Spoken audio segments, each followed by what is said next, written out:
Hola, soy Carlos Alberto Patiño Villa y este es el debate de la ciencia.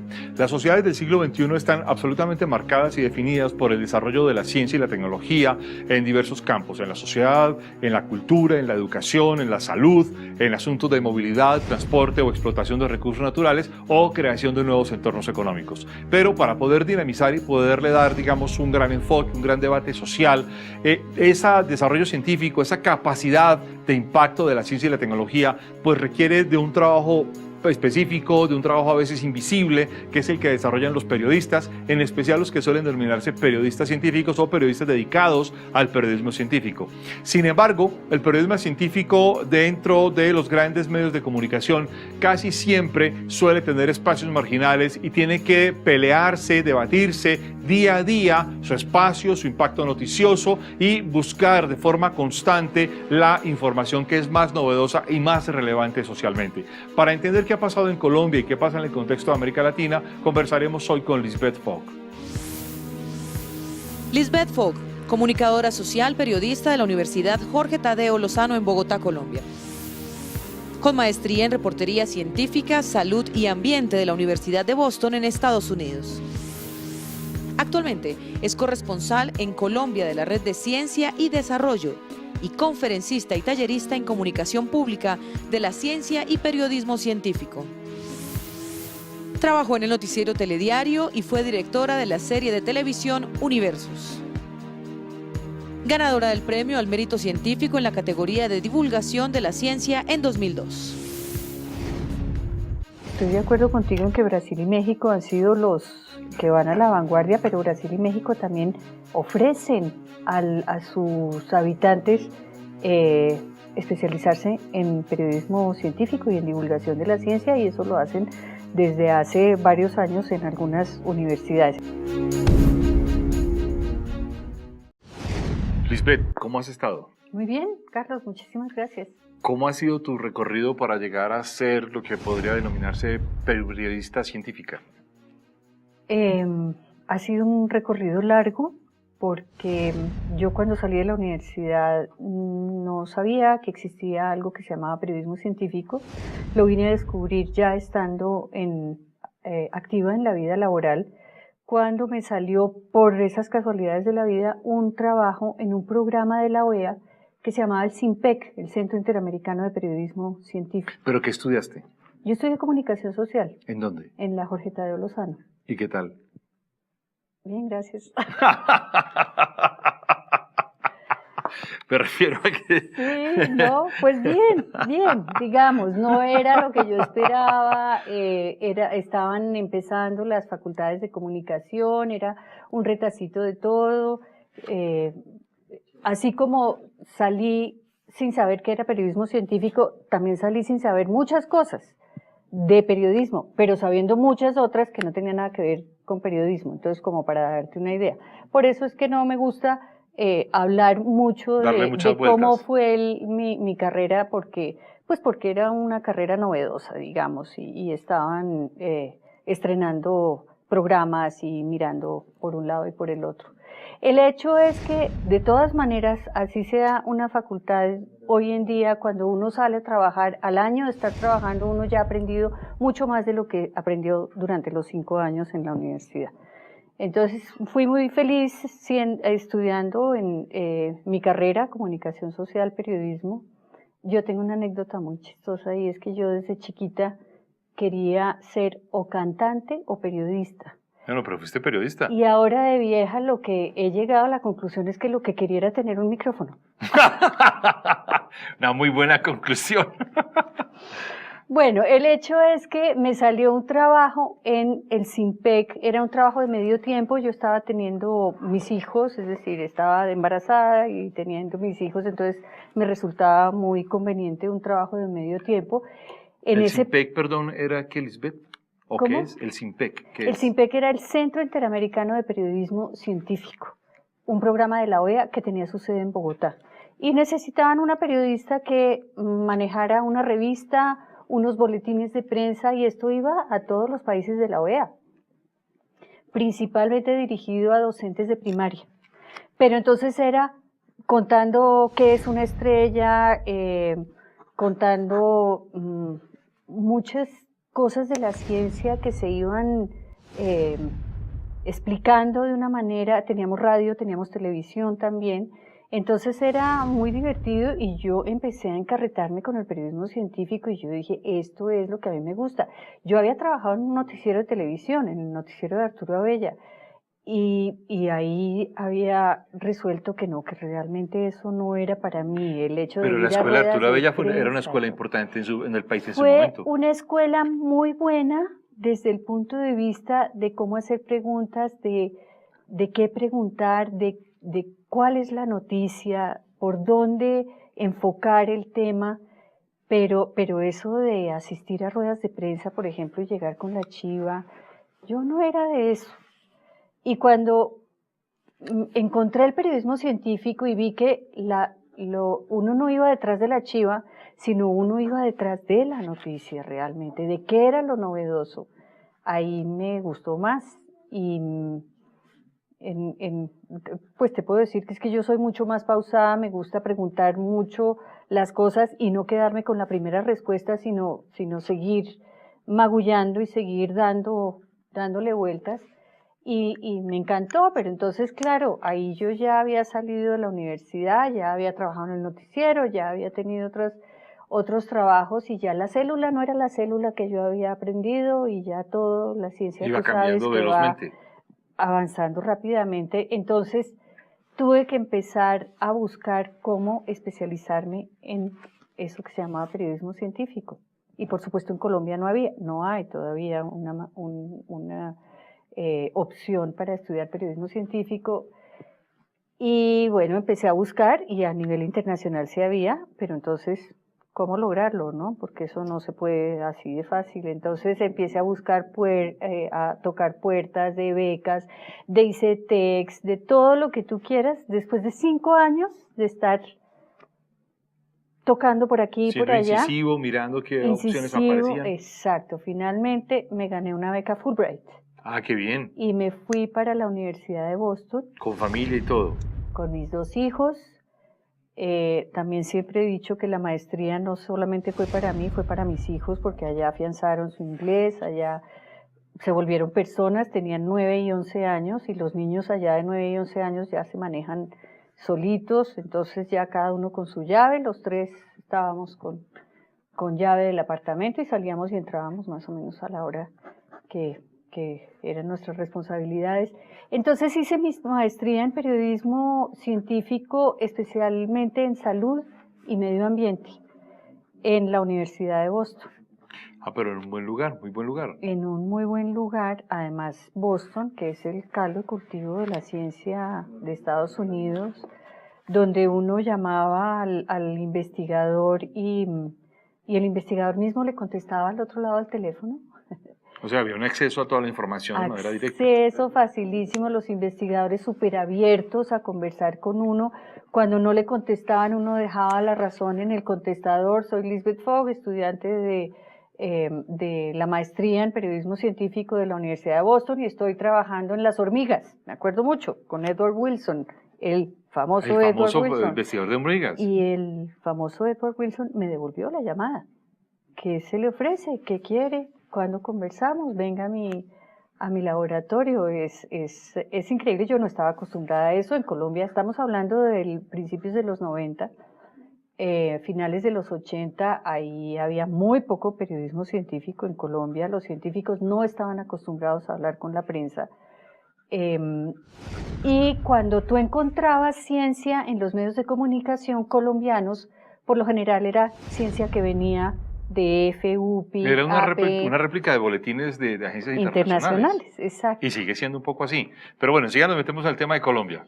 Ahí ya empiezo a discutir Sí, no, contigo. pero es que ahí ya los dos hemos tenido algún recorrido, pero enseguida discutimos ese tema. Entonces hice mi maestría en Boston y bueno, como becaria Fulbright uno vuelve al país y llegué al país y desde entonces me he dedicado al periodismo científico tiempo completo. Bueno, con ese recorrido, yo sí quiero arranquemos con un tema de debate, porque tú lo acabas de decir, y es que cuando uno mira qué pasa en América Latina, pues hay unas disparidades muy grandes. México y Brasil a la cabeza, con una capacidad de investigación e información y algunos magazines científicos importantes, incluso alguna información técnica y tecnológica, incluso alguna información estilo hágalo usted mismo, pero estilo mexicano, brasileño. Muy detrás Argentina, algo Chile, y luego pues un gran paquete en el que aparecen el resto de países, y Colombia ha venido manifestando una especie de revolución en ese sentido, porque si comparamos la producción científica de los últimos 10 años con lo que era hace 30 o 40 años, pues claro, el cambio es notorio. Sin embargo, Lisbeth, ¿cómo has percibido tú? Porque es que de esa época en la que lo que se hacía era replicar boletines de prensa, a hoy ha habido un cambio, pero ¿qué tan sustancial ha sido ese cambio? Pues mira, de toda la introducción que tú haces a la pregunta, yo estoy de acuerdo contigo en que Brasil y México han sido los que van a la vanguardia, pero Brasil y México también ofrecen a sus habitantes especializarse en periodismo científico y en divulgación de la ciencia, y eso lo hacen desde hace varios años en algunas universidades. Entonces ahí ya hay una separación, algo que nos separa. Tú mencionabas Argentina, Chile y después el gran paquete. Yo no estaría tan de acuerdo con eso. Yo creo que Colombia ha estado muy debajito de Brasil, México, incluso yo diría al mismo nivel de Argentina y Chile, y muy por encima de Perú, Bolivia, Ecuador, Paraguay, Uruguay. Pero eso es en los últimos 15 años, Lisbeth. En periodismo científico estoy hablando, no estoy hablando en ciencia. Ah, bueno. Estoy hablando en divulgación de la ciencia, que es lo que yo sé. Ok. En ciencia eso podemos, habría que entrar en más profundidades, digamos, pero en periodismo científico. Y te lo cuento porque nosotros en Colombia fuimos de los primeros que tuvimos la Asociación Colombiana de Periodismo Científico, finales del 70. Entonces ahí ya empezaba como a existir una intención de promover la ciencia o de divulgar la ciencia, así fuera internacional nomás. Entonces ahí yo te diría que en divulgación de la ciencia, en periodismo científico, estamos bien rankeados, digamos, entonces, de México a Argentina. Me toca hacerte una pregunta para que me la respondas al regreso de este primer corte, y es, ¿qué entiendes entonces por periodismo científico? No se vayan, ya regresamos, estamos en el debate de la ciencia, hoy conversando con Lisbeth Fogg. Cuando los medios de comunicación hablan de tecnología, inmediatamente lo homologan a tecnologías de la información y la comunicación. Y resulta que tecnología está en todas partes. Y que es mucho más que eso. Solamente por mencionar la nanotecnología y la biotecnología, ahí te podían dar periódicos enteros de información de lo que están haciendo los investigadores colombianos. Bueno, Lisbeth, entonces, ¿qué entiendes por periodismo científico? Porque me estás haciendo una especie de separación muy fuerte entre producción científica y periodismo científico. ¿A qué te estás refiriendo? Cuando yo hablo de periodismo científico, me refiero a la ciencia informada a través de los medios masivos de comunicación. Fue un debate incluso que tuve con Arturo Abella, que fue uno de mis primeros jefes. Él me decía, ¿qué es esa vaina del periodismo científico? Con esa tono rolo, que yo no sé si ustedes se acuerdan de Arturo Abella. ¿Qué es esa vaina del periodismo científico? Es cubrir los temas de ciencia como igual a como se está cubriendo los temas de política, de economía, de deportes, pero la fuente es la que es diferente. Y estamos hablando de un periodismo en medios masivos de comunicación, es estar entregando dentro del abanico de informaciones que pasan durante el día, en el Congreso de la República, las matanzas, todo lo que sucede en este país es que haya una información sobre ciencia. Fíjate que no estoy hablando de programas de ciencia, no estoy hablando de National Geographic.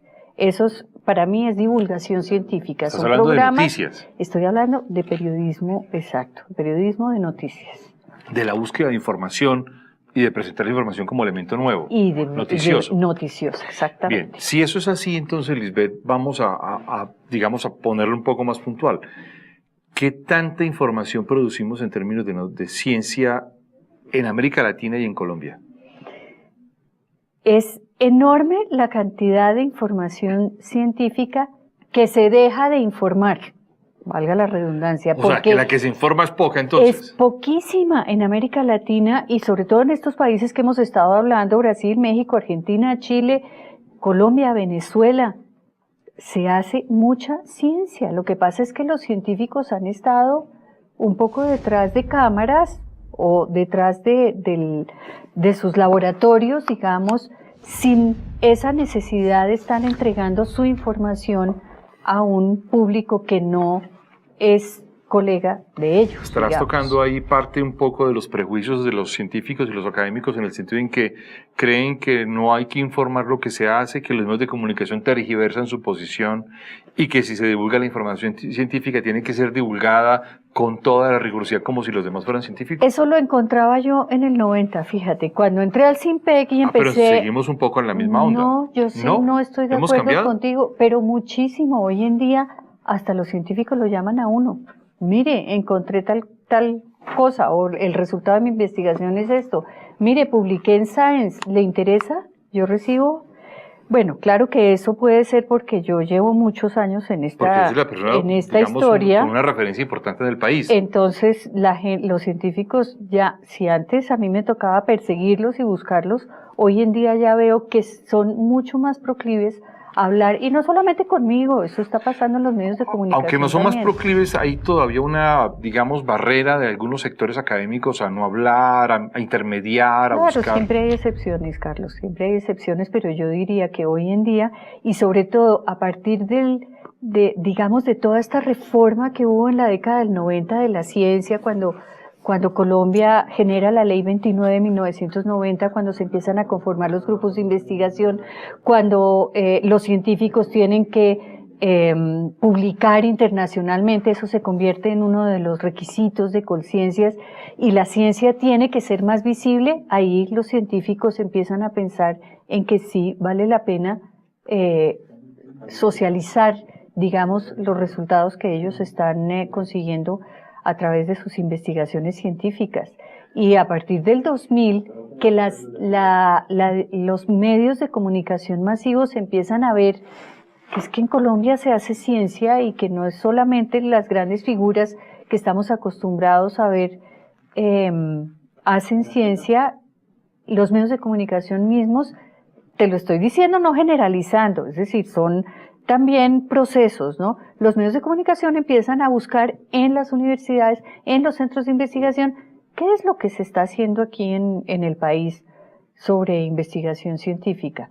Y hoy en día mucho más sobre innovación, ¿no? Claro, pero habría otra cosa ahí que me parece importante de lo que estás anotando, y es que los medios de comunicación, los grandes, hombre, es que quizás tú porque tienes una experticia grande, pero cuando uno evalúa los grandes medios sigue siendo muy pobre la información. Si uno cita, y no quiero poner nombres, pero si pensamos en los grandes periódicos nacionales, la sección de información científica... Carlos, pero yo te pregunto... Es mucho más reducida. Mira, en el 80 había páginas de ciencia. Lo tenía El Colombiano, lo tenía El Espectador, lo tenía El Tiempo, y lo tenía El Heraldo, y lo tenía Vanguardia Liberal. Las páginas de ciencia. Esas páginas de ciencia informaban sobre los descubrimientos de la NASA y sobre los descubrimientos de dinosaurios y de el calamar más grande del mundo que se encontró en las aguas australianas. Esos eran los temas. Hoy en día tú puedes encontrar información científica no en la página de ciencia, en la página de economía, en la página internacional, incluso en la página social. Pero tiende a ser muy, digamos, presentada frente a la información de salud, por ejemplo. El tema de salud y de tecnologías de la información son casos especiales. Tiende a involucrarse mucha información solo de salud o básicamente de salud y de tecnologías de la información como información científica. Sí, ahí hay un vacío que hay que llenar. Una especie de solapamiento de una cosa con la otra. Claro, porque entonces cuando los medios de comunicación hablan de tecnología, inmediatamente lo homologan a tecnologías de la información y la comunicación.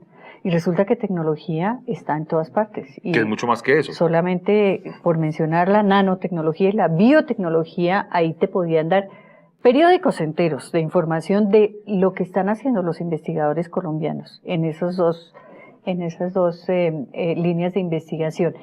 El tema de salud es bien interesante. Yo he hecho estudios de investigación financiados incluso por Conciencia sobre cuáles son los contenidos de los temas de salud.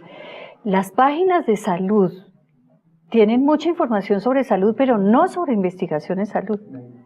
Es decir, te dicen qué es la diarrea o te dicen qué es... O cómo adelgazar, o cómo saludable, exacto, o cómo exacto. consumir... Pero no la investigación científica que está haciendo la Universidad de Antioquia o la Universidad del Cauca o el Centro de Investigaciones Biológicas, lo que sea. Eso sí hace mucha falta. Pero entonces estamos llegando a un punto importante, Lisbeth, en el sentido en que, por ejemplo, en el país se ha avanzado mucho la investigación sobre cáncer. Y Colombia quizás en todo el tratamiento oncológico en el contexto de América Latina ha tenido investigaciones muy serias sobre el tratamiento contra el cáncer en diversas variedades, diversos tipos de cáncer, pero uno no encuentra esta información en los medios de comunicación que sea de manera disponible. Encuentra quizás a veces una referencia al tratamiento del cáncer en un hospital universitario norteamericano o británico, pero en Colombia esto a veces pasa desapercibido. Es un proceso y por eso te digo que si estamos viendo desde la década del 80 y el 90 a hoy en día 2012, yo sí encuentro mucha más información sobre investigaciones colombianas en los medios de comunicación. Nos falta mucho. Por la respuesta que te di al principio, hay mucha información científica que la estamos dejando perder los medios de comunicación en América Latina y en Colombia. Me toca plantearte entonces un estamos dando pasos, digamos. Esto nos lleva como a otro tópico de la información científica, y es que las instituciones de educación y que hacen investigación científica dejan perder la información. Te pongo un ejemplo. Este modelo de agencias de noticias universitarias es algo muy recientemente aparecido en el país, pero con muchísimas dificultades y con vaivenes, y adelantan y retroceden permanentemente y no tenemos claro qué es lo que informamos. Y confundimos la necesidad de informar la investigación científica con informar otro tipo de acciones sociales. Pero fíjate que en ese punto que tú estás tocando, Colombia es líder a nivel América Latina y yo diría que a nivel del mundo. Cuando la Universidad del Valle creó su AUPEC, que era la Agencia Universitaria de Periodismo Científico de la Universidad del Valle, ninguna universidad tenía agencia de noticias y estaba empezando a informar sobre las investigaciones que estaban haciendo y llegaba a los medios de comunicación, y los medios de comunicación empezaron a mirar a la Universidad del Valle. Y luego pues empieza la Universidad Nacional, y luego con mucha contundencia, y luego le emulan esa misma experiencia otras universidades con otros medios de comunicación de sus regiones, y eso tiene un impacto bárbaro. Pero tiene un problema, Carlos, y aquí ya vamos un poco a meternos en las entrañas, y es que los medios de comunicación entonces ven que las universidades están supliendo con un producto esa información. Entonces los medios de comunicación en sus páginas editoriales dejan de lado la ciencia. ¿Por qué? Porque la universidad les está entregando ese producto. ¿Sí me explico? Sí, no, entonces, pero claro, de alguna manera... Lo viví. De alguna manera eso va en contra de una información mucho más abierta, mucho más libre en un medio de comunicación como puede ser El Tiempo o El Espectador. Si El Tiempo ya sabe que la Universidad Nacional le paga además para que le publique un periódico mensual donde informa sobre ciencia, ¿para qué el periódico se va a poner a informar, a gastar sus espacios en una información? Pero estás tocando un punto de debate complicado. Yo sé. Porque entonces ponen un dilema muy difícil a las universidades.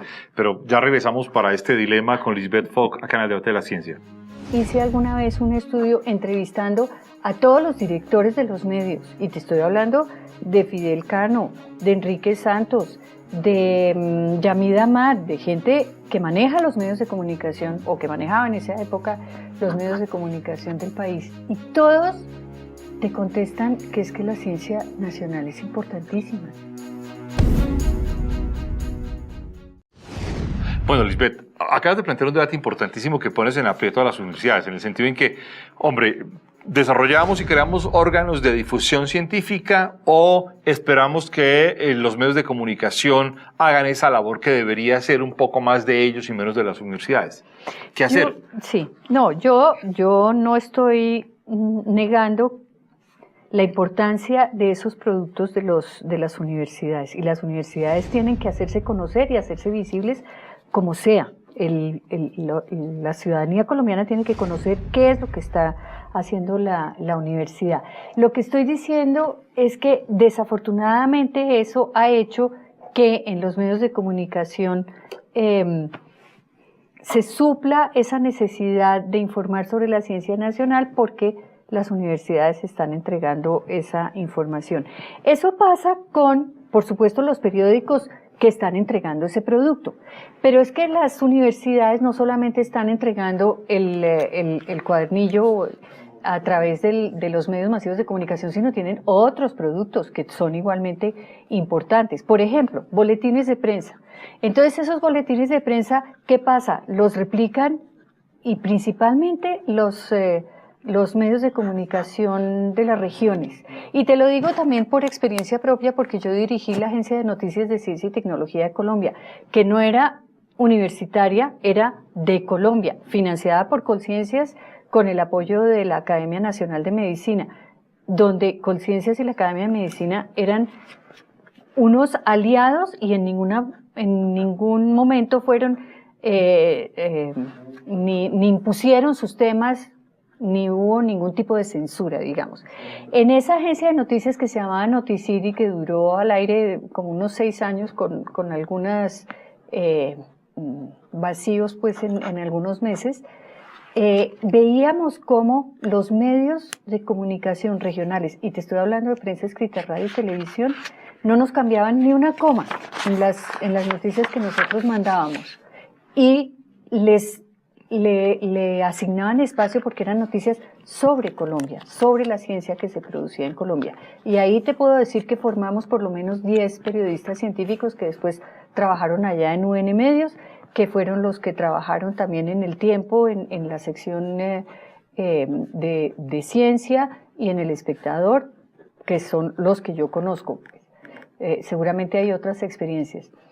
En los medios nacionales, te estoy hablando Tiempo, Espectador, Caracol, RCN, es más difícil llegar, pero yo creo que eso sucede no solamente en la ciencia, eso sucede en diversas áreas.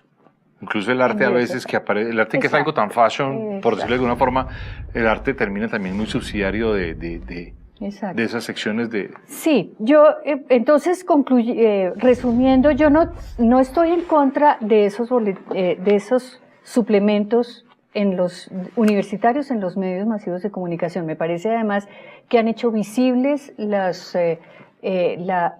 capacidad de investigación que tienen las universidades.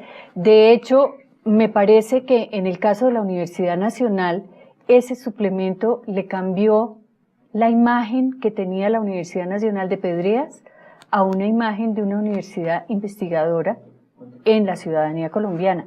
Ya casi nadie habla de Universidad Nacional Pedreas, sino Universidad Nacional, wow, el UN periódico y eso, que eso pues es súper exitoso, eso tiene un impacto muy grande y eso pasa con la Universidad del Norte, con la Universidad de Antioquia, con la Universidad Industrial de Santander, todos estos han tenido tienen su suplemento. Me parece que de todas maneras nos hace falta aquí en Colombia, y se ha hablado mucho y ha habido muchas intenciones, pero no se ha logrado llegar a ofrecer un programa de periodismo científico o de comunicación de la ciencia a nivel de especialización, maestría, doctorado. Es muy raro incluso encontrar la cátedra en pregrado. Y eso yo creo que es lo que más nos hace falta y más daño le hace a el periodismo colombiano. ¿Será, Lisbeth, que tenemos todavía como un problema con el periodismo en general, en el sentido en que seguimos pensando que los periodistas deben ser como unas personas genéricas que se mueven en todas las áreas como si tuvieran las mismas habilidades y conocimientos? Porque esto también sucede, por ejemplo, con el periodismo económico. Yo soy profesora también de la Facultad de Comunicación Social y Periodismo de la Universidad Externado de Colombia y puedo decirte que si comparamos las facultades hoy en día a las facultades de mi época, pues hoy en día hay mucho más interés de los estudiantes de especializarse.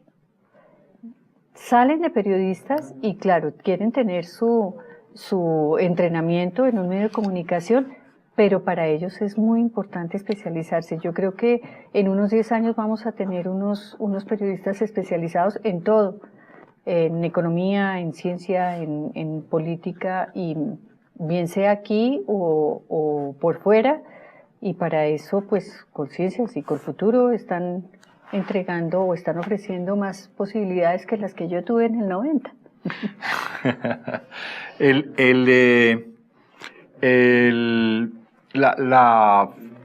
¿Cómo calificas la recepción de las universidades frente a ese tipo de especializaciones? Porque Mira, este ha sido un viejo debate en las facultades de comunicación social. Igual a como califico la percepción de los directores de los medios. Porque es que yo también hice alguna vez un estudio entrevistando a todos los directores de los medios. Y te estoy hablando de Fidel Cano, de Enrique Santos, de Yamid Amar, de gente que maneja los medios de comunicación o que manejaba en esa época los medios de comunicación del país. Y todos te contestan que es que la ciencia nacional es importantísima y que claro que hay que informar sobre la ciencia nacional. ¿Y entonces? Pero hasta ahí se quedan. Y lo mismo pasa en las universidades. Es importantísimo que los investigadores aprendan a comunicar lo que están investigando. Por supuesto que sí, pero en el momento de meterse la mano al bolsillo, pues hay otras prioridades. Entonces, falta pasar de la teoría a la práctica. En ese pasar de la teoría a la práctica, ¿qué tan dispuesto o qué tan consciente está un sector que no hemos mencionado en todo este asunto, que además es en gran parte el beneficiario del desarrollo científico y tecnológico, que es el sector empresarial? El sector empresarial, en cuanto a periodismo científico, yo te diría que son más los periodistas que cubren economía los que están cercanos a ellos, más que los periodistas que cubrimos ciencia. Eso es decir, puede ser resultado del mismo debate que hay en la comunidad científica de cómo hacer para que la comunidad científica y la empresa empiecen a trabajar conjuntamente y la empresa se nutra de todas las investigaciones de la universidad. De pronto ahí en el periodismo también estamos cometiendo un error y no estamos mirando a las empresas como generadoras de información para los temas de ciencia. Y como receptoras también de la información científica que se produce. Digamos, ahí no hay como una especie de empate aún de contacto, de asunto informativo. No, sabes que eso no lo he vivido, no lo he visto. ¿Por qué razón? ¿Qué crees? Pues por eso ¿No hay demanda de información científica de pronto? Porque yo creo que son los periodistas económicos los que están cubriendo esa información, pero los periodistas económicos están cubriendo la información de la economía de las empresas, de cómo van las empresas, no están metiéndose con el enfoque de la ciencia. Entonces, por eso te estoy diciendo, de pronto eso es un vacío que tenemos los periodistas científicos en no ver en la empresa una fuente de información válida. Pero es que también uno piensa cuántas empresas aquí en Colombia hacen investigación y desarrollo. Bueno, esa es una pregunta que habría que hacer. ¿Dónde están parados? Suele haber una especie de debate un poco mítico y creer que la violencia y el asunto de preferir ciertas condiciones de expresiones culturales no muy elaboradas es culpa de la televisión o culpa de los medios masivos de comunicación. Y algunos dicen, no hay más ciencia porque no hay más información científica en los medios de comunicación. ¿Tú crees que es posible continuar con ese mito o podemos romper ese mito? Pues sería fabuloso que lo pudiéramos romper, pero te voy a contar otra anécdota que es muy divertida. Cuando yo me fui a hacer mi maestría, la beca que me dieron era una beca parcial, entonces yo necesitaba conseguirme fondos y la maestría no me permitía trabajar. Era en Boston y tenía un amigo que trabajaba en un canal de televisión en Miami. Y apenas supo ese amigo mío que yo iba a estar en Boston, me llamó y me dijo, le pago $400 por cada nota que me produzca y ojalá me produzca semanalmente. Le dije, maravilloso, listo. Lo único es que necesito sangre, sexo y violencia. Y váyase para Salem, donde están las brujas, y me hace una nota sobre las brujas de Salem. Es la primera.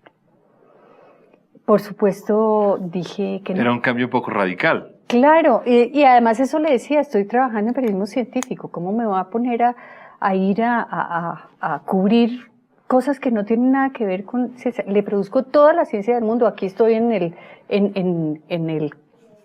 nido de la ciencia de Estados Unidos, y no fue posible. Entonces, bueno, te estoy hablando del 90. Yo creo que el mito de que la ciencia no vende es un mito que hay que seguirlo trabajando todavía. Yo creo que la ciencia sí vende, claro, para romperlo, porque la ciencia sí vende. Y si tú ves, no sé, hay estudios que demuestran que la ciudadanía está con ganas, no solamente la colombiana, la inglesa, la de Estados Unidos dice, nos gustaría más información más educativa, más que yo pueda utilizar en mi vida diaria, de cómo purificar el agua, no sé, de cosas que sean mucho más, que se le solucionen problemas a uno más que todo lo que estamos acostumbrados a ver, y que por eso te decía yo que yo no volví a ver noticieros de televisión.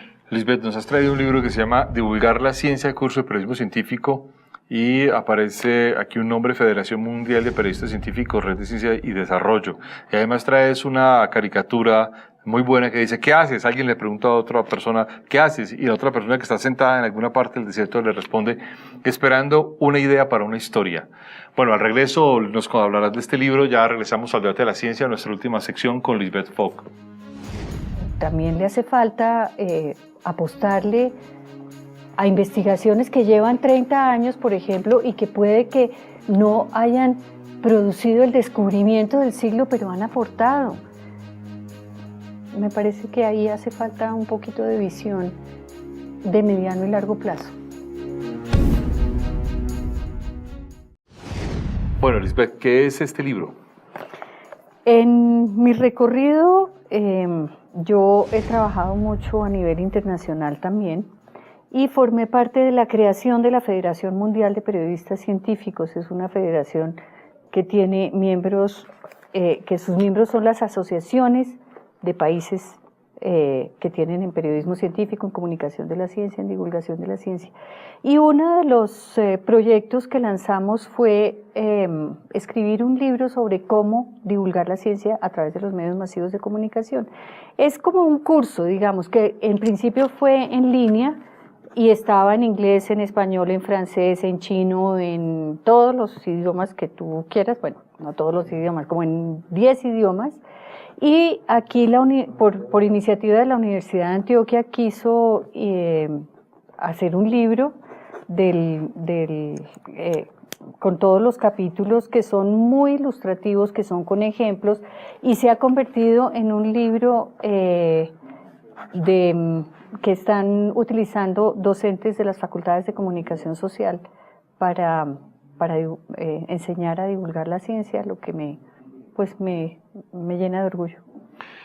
Participan aquí varias personas. ¿Quiénes son? Son periodistas científicos activos de Australia, de Inglaterra, de África. Te pregunto de manera específica, ¿qué aparece, por ejemplo, alguien que se llama Jan Lublinsky? Él es alemán, o es europeo. ¿Quién más? Aparece Julie Clayton. Ella es británica. Christina Scott. Ella se acaba de morir en un accidente trágico. ¿Sí? Era surafricana, maravillosa periodista científica de Sudáfrica. Nidia El Awadi. Nadia. Ella es un caso súper especial. Ella es originalmente estadounidense y se casó con un egipcio y se convirtió en árabe. ¿Sí? Ella, tú la ves y tiene su indumentaria árabe, pero le encanta la ciencia, y montó una agencia de periodismo científico en Egipto. Qué bien, pero eso es interesantísimo. Es muy interesante. Porque además en Egipto, con todo este debate entre laicos y musulmanes radicales, sí, lo montó. Es un gran desafío. Hace como unos 5 años, y además lo más interesante es que ella supo de Noticit no nos conocíamos y ella empezó a escribirme por correo electrónico, mira cómo se monta una agencia de noticias de ciencia y tecnología, soy de Egipto y quiero montar una. O sea que fíjate cómo estamos dando ejemplo también a nivel internacional. Interesante. Gervais Embarga y Jean-Marc Fleury. Jean-Marc Fleury fue el director ejecutivo de la Federación Mundial de Periodistas Científicos como durante 10 años, un canadiense muy que impulsaba mucho la idea, y su coautor es un africano. O sea que tú ves que ahí hay autores de todas alguien que me imagino que debe ser indio o pakistaní, K.S. Hayaraman. Sí, ese no me acuerdo mucho de quién era. Y Hepen Ya y Richard Stone. Hepen, sí, él es divino, él es de China. Sarka Spavakova. Bueno, ahí qué nombre ustedes, tan difícil. Claro, ahí tienen ustedes cómo... Y Caroline Robinson. Sí, y si ustedes ven la ciencia, el periodismo científico tiene problemas similares en todo el mundo. Es que en los países desarrollados también es difícil y enfrentan los mismos problemas y a veces pues compartimos muchas de nuestras necesidades. Fue una experiencia muy bonita y esto en línea sigue habiendo cada vez más capítulos. Una experiencia en la que tú estuviste de observadora muy atenta en 2010 fue la celebración del Comité del ICSU en Colombia y la presentación pública del ICSU. ¿Tú crees que este tipo de eventos marcan diferencias en el país? Yo creo que sí. Lo que creo es que no deben ser experiencias aisladas, todo debe ser continuo y porque así, por ejemplo, la Expociencia y la Expotecnología que organiza la CEACE, ya la gente está acostumbrada a que cada 2 años está que aparece y que tiene alguna novedad y todo eso. Y eso es lo que yo le critico a nuestro país, que las experiencias que no nos dan tiempo para demostrar que causa impacto cuando ya le cortan a uno la financiación. Cuando está muriendo. Exacto. Un punto que no quiero dejar pasar en este asunto de periodismo científico, ¿tú cómo ves la gran producción de divulgación científica en el país? Documentales, de televisión, grandes programas de radio, asuntos masivos. Poco veo. Los pocos que veo me parece que tienen una buena calidad. Me acuerdo principalmente de cosas en ambiente. Los programas que tenemos en salud, en radio y en televisión son, perdónenme, muy malos, porque son muy empaquetados, sin ningún dinamismo, son como cosas planas, muy muertas, con relatos absolutamente planos. Nos falta mucho en hacer documentales atractivos, con animaciones, con realmente que lleguen al público. Quizás hubo alguno hace un tiempo, ya muchos años en el país en televisión, algo que hacía un señor, se me acaba de escapar el nombre, sobre el medio ambiente, Planeta... No me acuerdo. Se me acaba de escapar algún programa, pero han sido muy escasos los programas de este estilo. Han sido muy escasos. Yo me acuerdo, por ejemplo, de José de Recasens. Yo no sé si tú te acuerdas, sí, pero yo era chiquitica y me fascinaba José de Recasens hablándome de los planetas y cómo me los pintaba en un papelógrafo, porque no había ni PowerPoint, ni computador, ni nada, y era un papelógrafo y me estaba...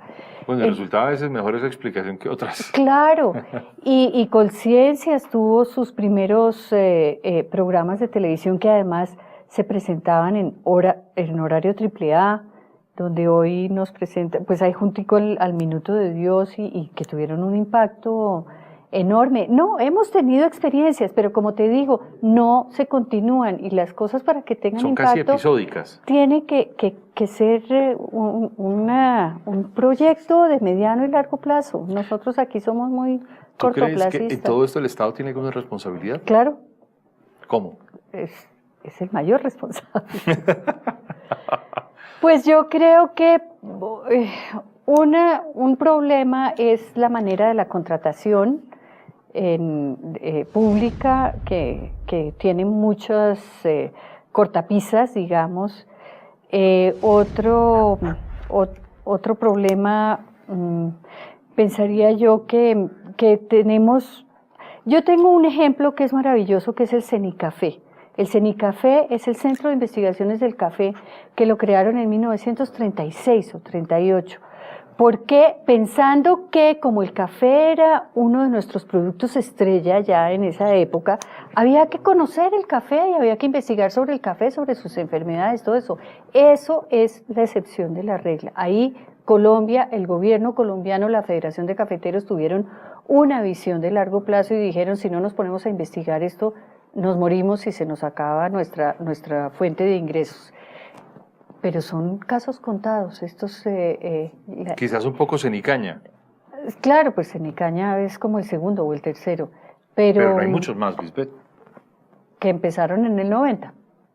El ceniuva, cenipapa, ceniacua, Sí, pero todos nunca han estos. tenido la trascendencia de estos dos que hemos dicho. Exactamente, exactamente. Y en todo, los gobiernos desafortunadamente quieren entregar indicadores, entregar impactos muy rápidamente y no tienen una visión de mediano y largo plazo, por eso... Pero cuando hablamos de responsabilidades del Estado, también, por ejemplo, podríamos ubicar estas responsabilidades quizás a nivel del Ministerio de Educación, frente a programas de educación, divulgación científica. Pero pues eso es el Estado, ¿no? Eso es No, claro, gobierno, pero por como para supuesto. ubicar instituciones Claro, más específicas. Claro, el mismo Colciencias también le hace falta apostarle a investigaciones que llevan 30 años, por ejemplo, y que puede que no hayan producido el descubrimiento del siglo, pero han aportado. Me parece que ahí hace falta un poquito de visión de mediano y largo plazo. En esa visión de mediano y largo plazo, Lisbeth, ¿para dónde vamos? ¿Qué vamos a hacer? ¿Cómo hacemos para que esto tenga dinámica de forma específica? Y no quedarnos únicamente en el lamento. Seguir golpeando puertas. Yo seguiré hasta el día que me muera echando el discurso del periodismo científico, de la importancia de la ciencia, de lo interesante, sin ser científica, porque yo soy periodista y en el colegio nunca me llamó mucho la atención, digamos, las ciencias básicas, sí me gustaban mucho las ciencias sociales, pero creo que es una manera de ver la vida diferente, de sacarle jugo a la vida con el conocimiento, de aprender todos los días cosas nuevas. Y para eso pues se necesita un programa educativo donde empecemos a formar a los niños con estos intereses, preguntones, que quieran como conocer más sobre la vida, bueno, el mismo discurso de que no seamos los profesores que llegan y les dicen las cosas, sino que sean los niños los que propongan los temas, es decir, un cambio en educación, un cambio no solamente en educación primaria, sino en educación profesional y bueno, yo creo que el periodismo científico ahí tiene mucho que aportar. Pues Lisbeth, muchísimas gracias por haber estado con nosotros en el debate de la ciencia. Creo que ha sido una conversación interesantísima y pues nos dejas un reto grandísimo a todo el país sobre el tema del periodismo científico. ¿Soy muy soñadora? Me guardo la opinión. Soy muy soñadora, señores televidentes. Bueno, muy bien, hemos llegado al final hoy del debate de la ciencia hoy con Lisbeth Fock. Muchas gracias por habernos acompañado.